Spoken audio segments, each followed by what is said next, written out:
Le ventre m'a tué. Le 12 janvier 2010, Haïti a subi un tremblement de terre qui a fait des centaines de milliers de morts et plus d'1,5 million de sans-abri. Et au final, qu'est-ce qu'ils ont eu? Un remake de We Are the World et quelques maisons construites, mais aussi rapidement qu'une maison bled. Aujourd'hui, on va voir ensemble comment ce qui aurait dû être la plus grande opération de reconstruction de la perle des Antilles s'est finalement terminé en une escroquerie et en un scandale international. Et évidemment, tout ça après générique.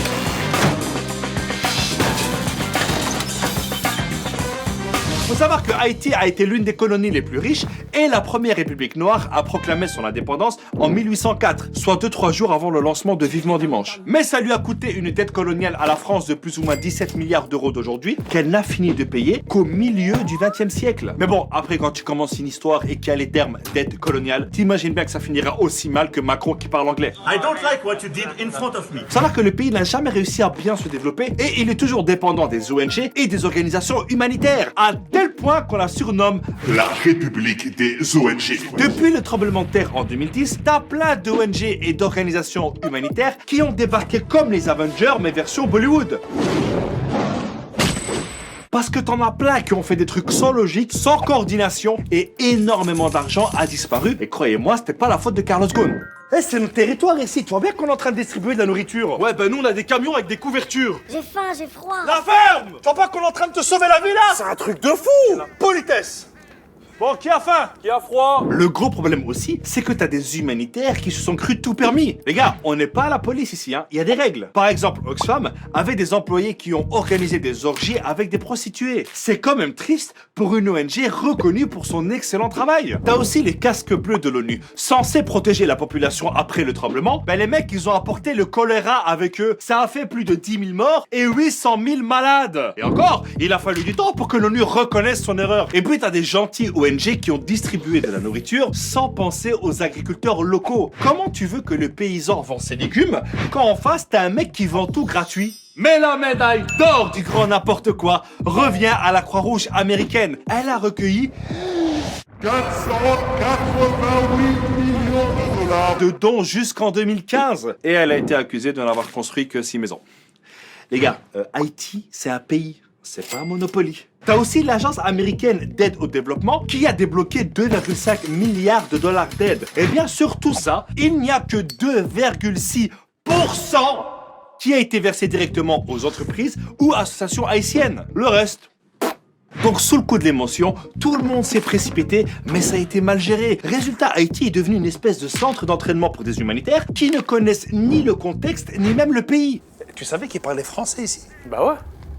Je pensais qu'en Afrique, on parlait l'africain, moi. Mais on n'est pas en Afrique, on est à Tahiti. Ah, mais toi, t'es vraiment nul en géographie. Hein. On en apprend tous les jours. Hein. Vous avez faim, monsieur? Non, non, non, non, il a froid, il a froid. Et avec tout ce gâchis, tu dois encore rajouter la corruption généralisée des dirigeants. La Cour des comptes haïtienne vient de remettre un rapport sur le plus grand scandale de détournement d'argent de l'histoire d'Haïti, concernant l'affaire du Petro-Caribé et le détournement de 3,8 milliards de dollars qui a impliqué 4 présidents et 6 gouvernements. Du favoritisme, des contrats sans obligation, des budgets doubles, une quinzaine de ministres et même l'actuel président Jovenel Moïse sont pointés du doigt. Le grand pillage est arrivé. Le président Moïse est rejeté par tous les partis et la population. Donc d'un côté, t'as un Moïse qui divise la mer en deux pour faire passer son peuple. De l'autre, t'en as un qui divise le peuple pour faire passer l'argent. Jean-Michel, jeu de mots? Le mec, il gouverne par décret et il est protégé par des centaines de militaires et de mercenaires recrutés par la firme américaine Blackwater. Ça veut dire au noir en français. Ouais, c'est toujours plus stylé en anglais.